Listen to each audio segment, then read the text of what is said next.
I saw white men. What did you say? I said I saw white men.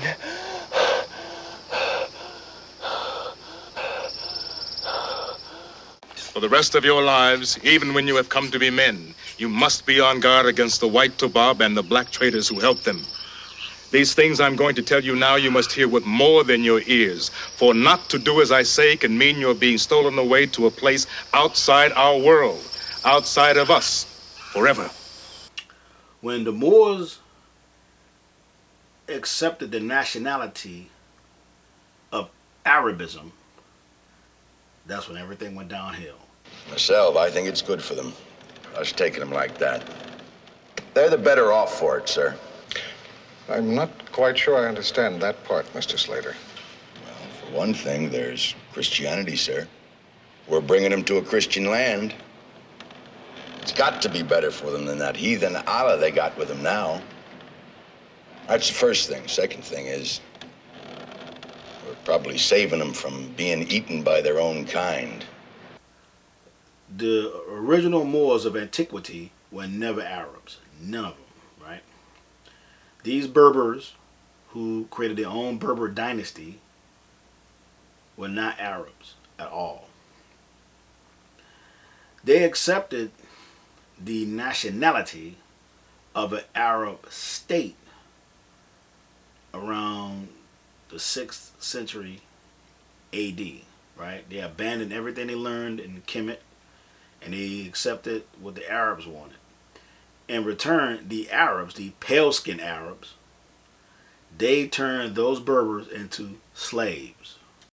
In fact, the very word slavery has its root in the name Slav, based upon the Slavic peoples of Europe who were subjugated by other Europeans. It is not common knowledge that the Arabic word abd is synonymous with the meaning of slave. For example, Abdullah means literally the slave of Allah, and that in the language of the Arabs, all black peoples are called abid, plural, for slaves. While much has been written concerning the transatlantic slave trade, surprisingly little attention has been paid to the Islamic slave trade across the Sahara, the Red Sea, and the Indian Ocean. While the European involvement in the African transatlantic slave trade to the Americas lasted for just over 3 centuries, the Arab involvement in the African slave trade has lasted 14 centuries, and in some parts of the Mohammedan world is still continuing to this day. But let's look at denaturalization, right? When those Africans went through a denaturalization process, right, that was it. They became property. You know what I'm saying? They became automatic property. Those slaves were never supposed to come back. Those slaves were never supposed to come back. Those brothers and sisters you see that on those slave ships, they didn't even know. The moment, they decided to follow the will of Allah, it was all over for them. Why would you first of all, would you accept a nationality and a religion or a spiritual system, so-called spiritual system, of people that's going to make you into a slave? You can't call Shaka Zulu or more. So, but that's what happened, right? So the African people became denaturalized. And when they became denaturalized, they didn't have to go through a nationality process. They just became property, right? Now, and that's how it affects Afro-Americans today.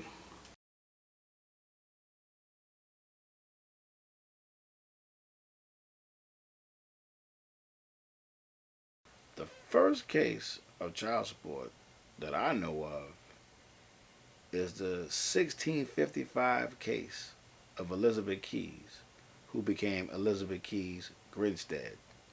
And her father was an Albion English subject, a very well-known, powerful Albion English subject who was known for having a bastard daughter, right? Bastard just means illegitimate. And his daughter, who was an American African at the time, she sued not for money. She just wanted her freedom. She wanted to be a free woman of color, right? And this, like I said, this was in 1655, part of what they call freedom suits. And in these freedom suits, American Africans or African Americans, whatever you want to call them, or blacks, let's just say blacks, because that's what we were called then. The technical term was Negro, right? Negroes were Negroes sued for their freedom. They didn't want anything else. They didn't want no money. They just wanted their freedom. And the case of Elizabeth Keys Grinstead, like I said, her father was a well-to-do Englishman, and she just wanted her freedom. She has served over 20 years as a slave, well past the required time as a indentured servant, right? And all she wanted was her freedom. Well, the court, she won her case twice, and the court ruled on 3 counts to the fact that, one, she had been a practicing Christian, she'd been baptized, and her father was a white man. So the court was like, okay, well, she's a full, and by that, she wasn't even considered a free woman of color. She was considered a white woman. And she married a white man, and they had 2 boys. That's true, too.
Eric D. Smith. So what is the Social Security number for? I don't know. Identification purposes. Okay. 98%, 98.5% of the workers in the Baltimore City Office of Child Support Enforcement on Charles Street are African American. Mm-hmm. Okay? Really? Yes. I had no clue. I don't know. You know what I'm saying? Okay, You don't they're do that. African American, and basically you could tell by the reaction of some, they were single moms. Wow, really? Yeah. Mm-hmm. So it was about making sure that that same stimulus goes around. Right. See what I'm saying? So, like I told you, their whole goal is to break you by all means necessary. These people here at the Baltimore Child Support Office, they make money from the federal government. This is a part of their corporation. This building here operates the whole entire city for child support. This is the money that's coming through here, unturned, unclaimed dollars. Okay, so therefore if a woman saying she's pregnant by you, you got to prove she's not. Brothers, as you already heard, was railroaded by the same system for a child that's not theirs. They have to pay the bail and everything, and they won't even refund people their money back. These folks are serious crooks, so what I'm telling everybody to do, take custody of your kid, stop letting these hungry-ass people raise your kid, and cut them out the system. And if you have to, you're going to have to resort and come together. We the people got the power to change this motherfucker. And as long as we keep going through it, they're going to keep getting richer until we stop it. It's already unconstitutional. The Supreme Court already said you don't have to pay it to the case law of ex parte Davis. Okay, so cut it out. Men, snap up, take full custody, because even the women start not to like it now. It's unconstitutional. Child support violates the 13th Amendment, right? Which means you're in voluntary slavery. You can't be a slave unless you committed a crime, according to the Constitution. Then they're locking people up for something civil. Now you got to pay for your freedom. They're charging you for money. They charge you for having kids. So take custody and cut them straight out the box. You ain't got to deal with that. You don't need a third party telling you when you can see your child. It's unconstitutional. Fuck the bitches that do that. That's what I'm saying. Take your kid and move on. Yours truly, Reese of Baltimore. It's the building. Y'all ever want to get with these motherfuckers?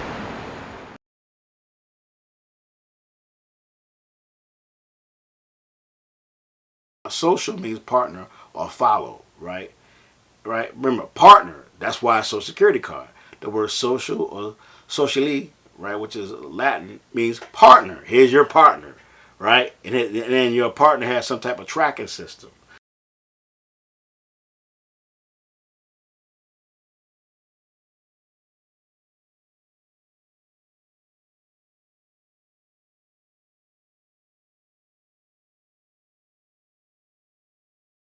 And a security is nothing but a commodity.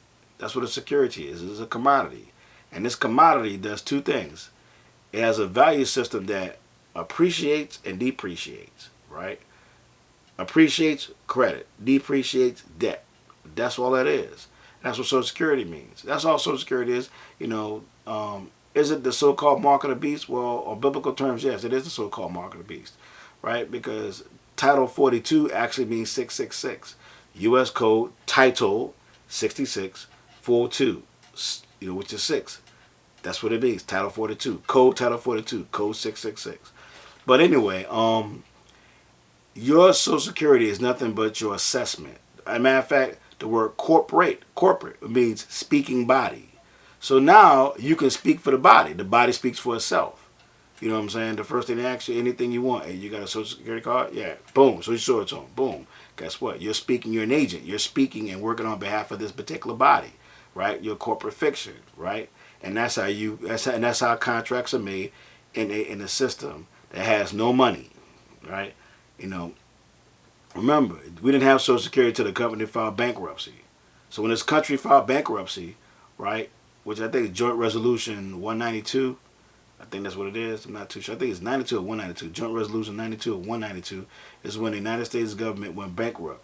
And when it officially went bankrupt, and it was given to the European powers that be, like the Rothschilds and the Bilderbergs and the other groups, right? In return, they gave us bullshit. They gave us a currency.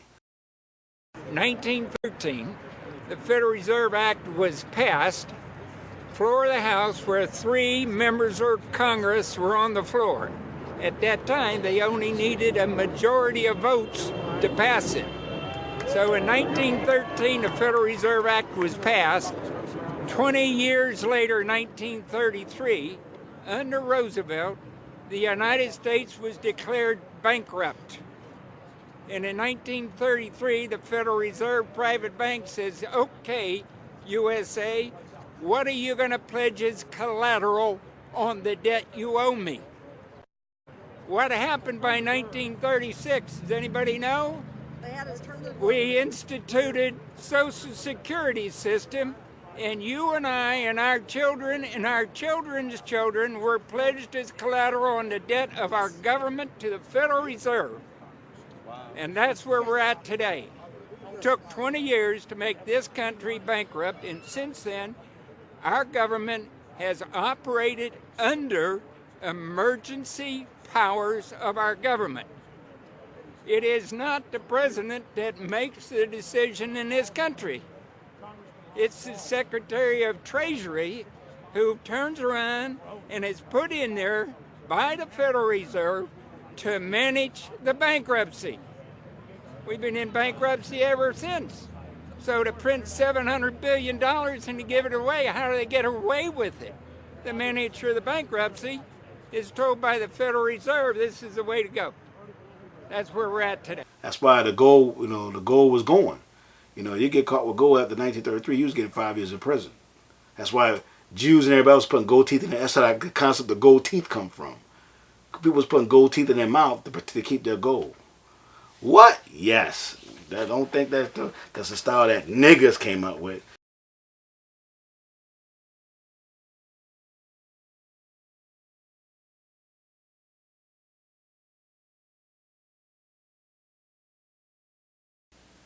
Is child support a fraud? No, child support is not fraud, right? It is not. It's used as a tool to destroy people. Yes.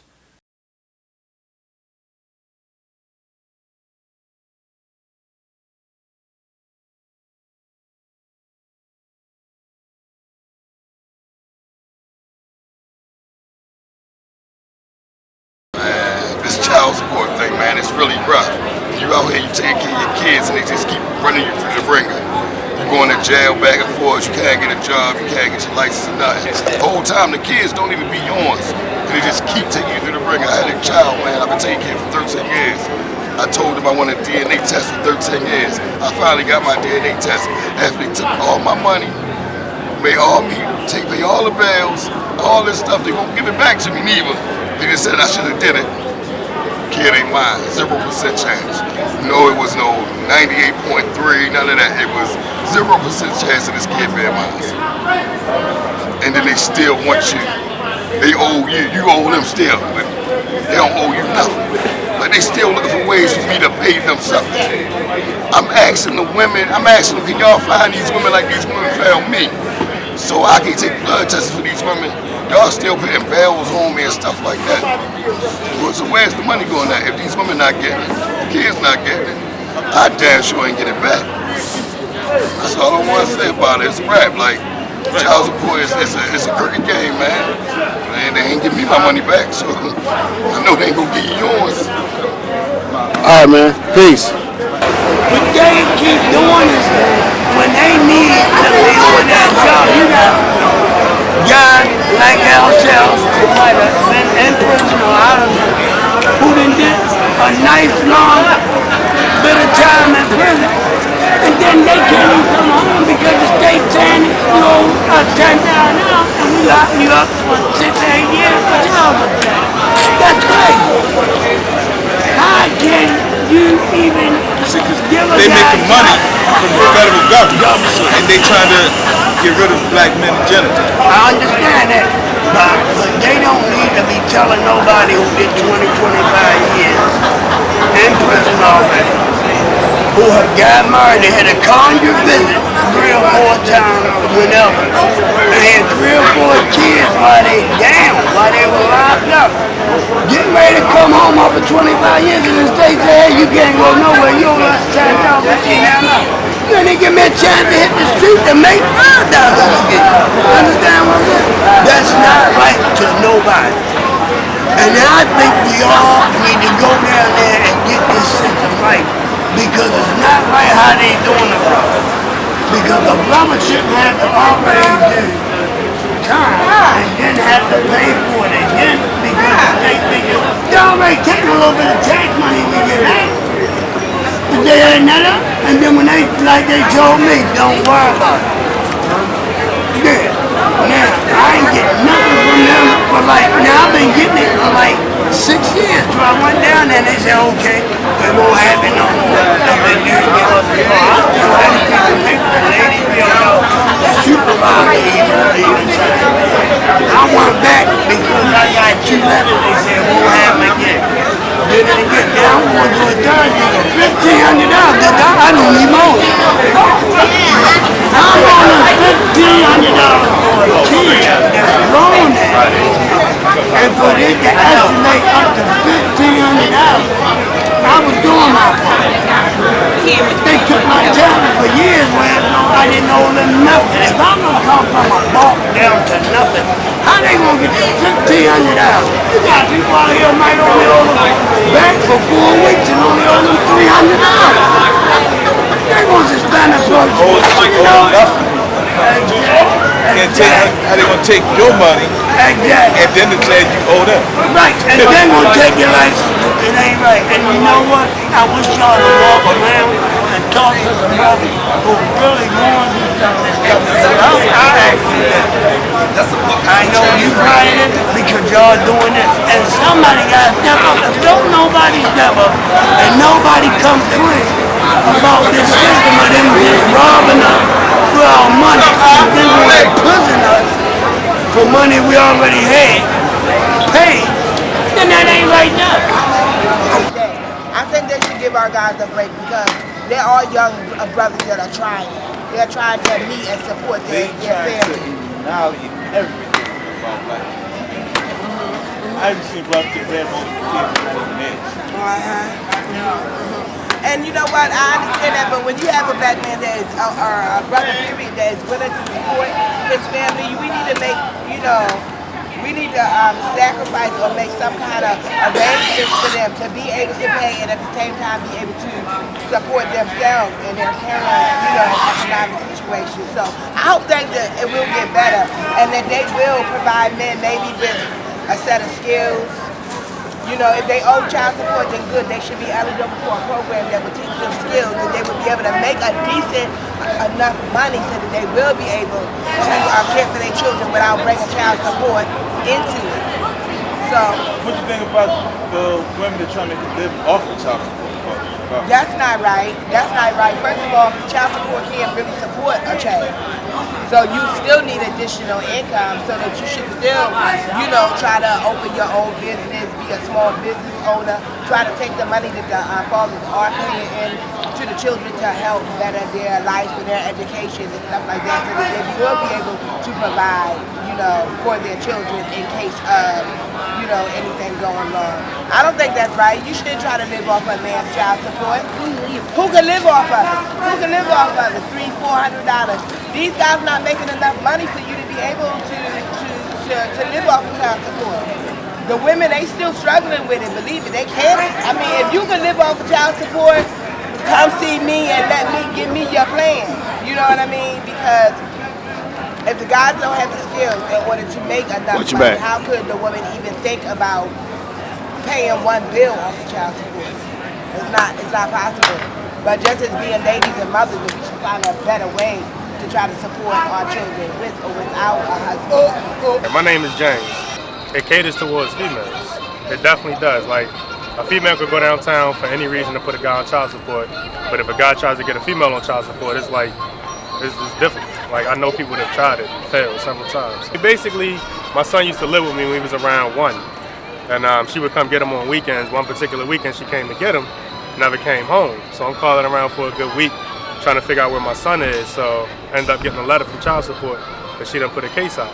And now, you know what I'm saying, she's seeking child support while my son was living with me. Yeah, true story. And 8 years later, I'm still paying.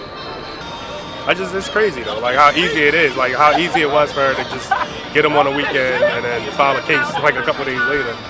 And the case was taken just like that, you know what I mean? That's crazy. I've asked her a few times to get put off of it because they were living with me again. But it's been drawn out, but I got some things lined up. I've been doing my research, you know what I mean, trying to get my ducks in a row, so it's only a matter of time, you know what I mean? So is there anything you want to like add on to it, just give your personal opinion about the situation? I mean, like I was saying before, one thing that really bothers me is when a female uses the child for leverage, you know what I mean? Like, if you don't get my hair done every 2 weeks or something like that, you know what I mean? I'm gonna put you on child support, or if you don't do this for me, not my baby mother in particular, but I know of situations. Oh yeah, oh yeah, oh yeah. If you don't keep my hair done, my nails done, if you ain't doing X, Y, and Z, then you're not gonna see your son, or I'm gonna go downtown on you, like all kind of stuff. It's like I'm saying, it was used as a weapon. It's used as leverage to get what they want out of the baby fathers. You know what I'm saying? Like, females are trying to force a relationship that's not there. Just because you got a baby with them don't mean you're supposed to be together. You know what I mean? So a lot of females just try to play on that, knowing that guys don't want to kick out extra money. You know what I'm saying? Or, you know, whatever their situation might be. But females know that, and they play on it. And that's one of the things that sickens me about it. Like, the whole system. It's stupid. Like, for real. That's the best way I can describe it. So what I think about child support is I think that it's good because it kind of helps women to be able to actually take care of the children and the women and themselves. So that's all. What's your name? Cameron. When your father was locked up for child support, did that bother you in any way?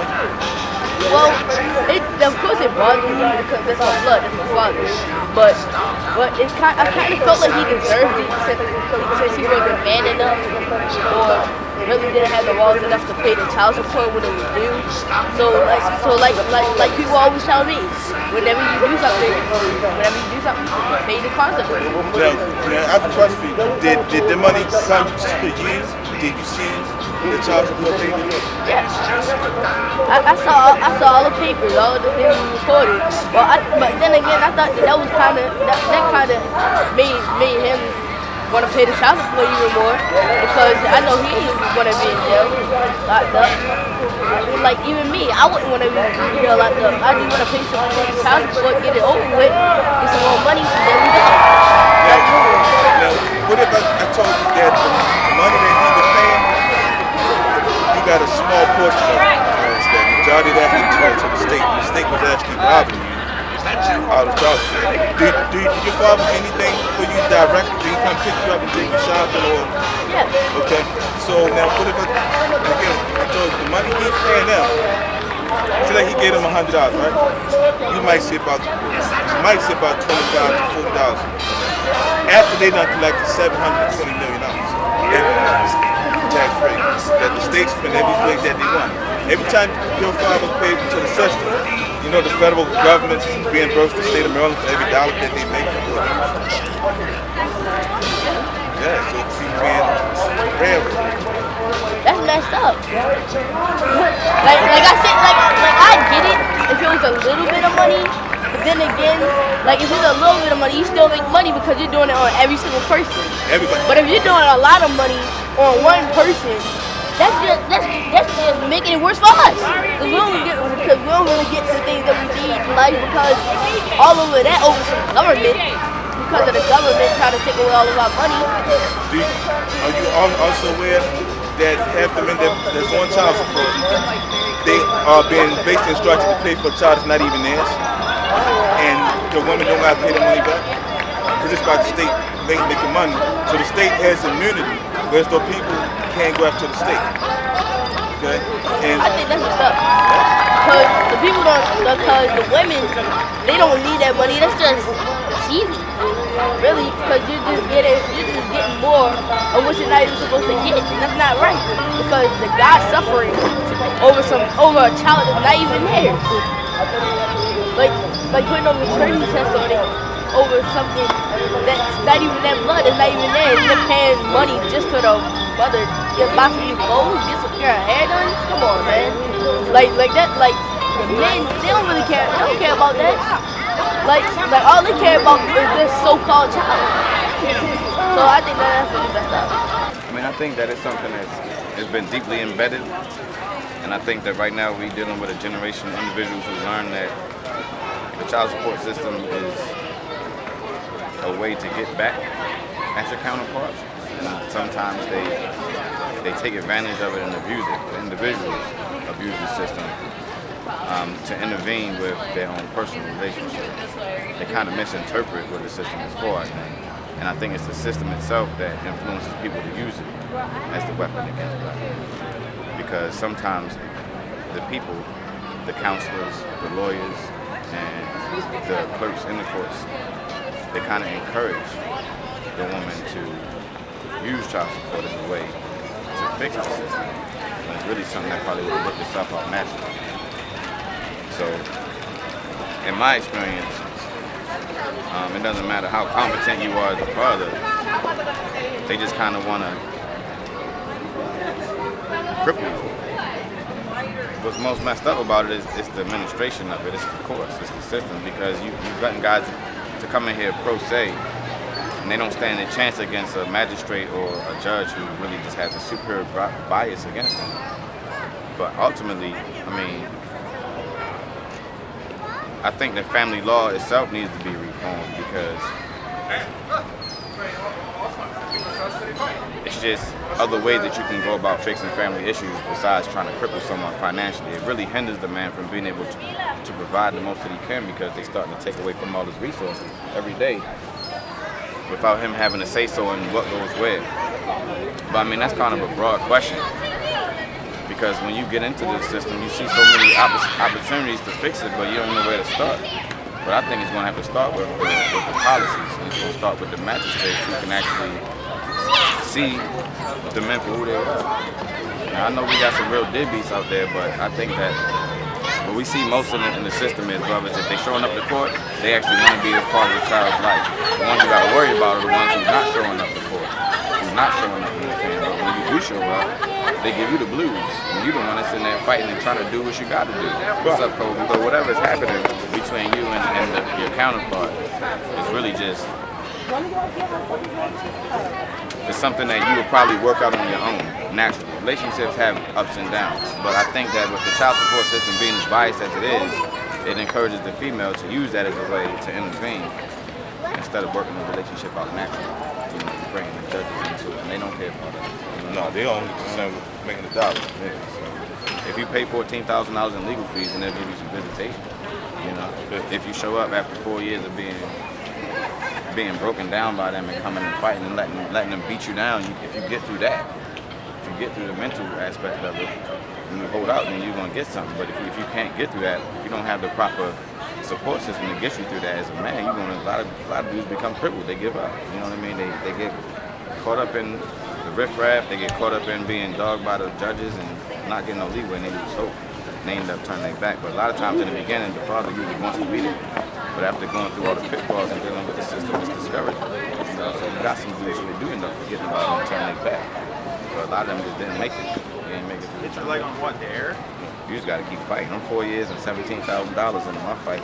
I just got 5 days right now. And I'm promised, and I have no criminal background history. Not saying it's embedded in people. It's become, you know, cultivated in people to think, okay, girl, he messed up. This is how you get him. Take him downtown. Whatever you go through in your relationship, regardless of your situation, y'all both got into bed and made the child. So, you know, when things don't go right, instead of them working through it like natural human beings going through that natural growth cycle, they resort to the system because they've been taught that that's the way you get back at them. You know, and the reason why the parents are telling this and the mothers are telling this to their daughters because the mothers came up and their lives became better off of child support. So then you have, you know, a generation of people who grew up thinking that this is the way it's supposed to be. They just think that it's just a way of life, and really, no, it's not. You know, humans go through stuff. It's only our demographic where we caught up in bringing the courts and judges into intervening with our own relations. And of course, we're going to lose that battle for the most part because the system is built against us. We are who they want, so they get at us through the women. Convince the women that you're better off by coming to the courts to deal with your situation. He's not doing what he got to do. You don't know that. You didn't give him time to get over whatever he's going through in his life. Just having a child is a big step.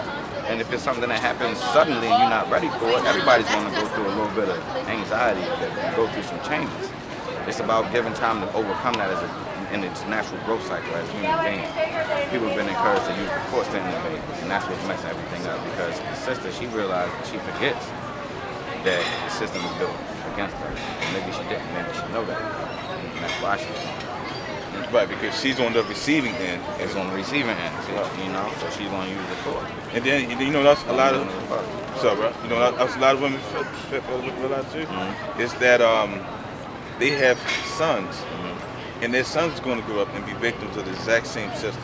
And they don't see that far in there. Well, yeah, the system knows it, though. And that's what I had to tell the judge. Like, if you cripple me, if you keep on taking money from me, I'm not going to be able to invest in this future through investing in my financial freedom. It's like, well, you're self-employed because I have a little nonprofit. It's like, well, your nonprofit is not making any revenues. I said it's not now, but it will be. You know, you're trying to discourage me. You want me to go work at McDonald's for $10 an hour instead of take ownership of my own business. That just doesn't make sense. You would want me to do that, but I don't agree with you. I had to disagree with him in court. I said, I think that me investing in my own business is something that's going to benefit my son more in the long run. I don't agree with going and working at McDonald's just because it's a quick, fast job to satisfy what you asked me for. It doesn't make sense. That's right. It's not the right financial move to make. So, you know, let me handle that. But the judge actually had the audacity to tell me that what I was doing by taking ownership of my own business was wrong. I should have went and worked at McDonald's instead. I laughed at him. I said, you would want me to think that. Exactly. No, not me. But one thing I could recommend for y'all is that to encourage people, when you go down to these courts every day, you can view the trials every day. It's public information. Talk to the brothers who's going through it and encourage them to volunteer their trial and their case for research. So that way now you have data to use to push for reform.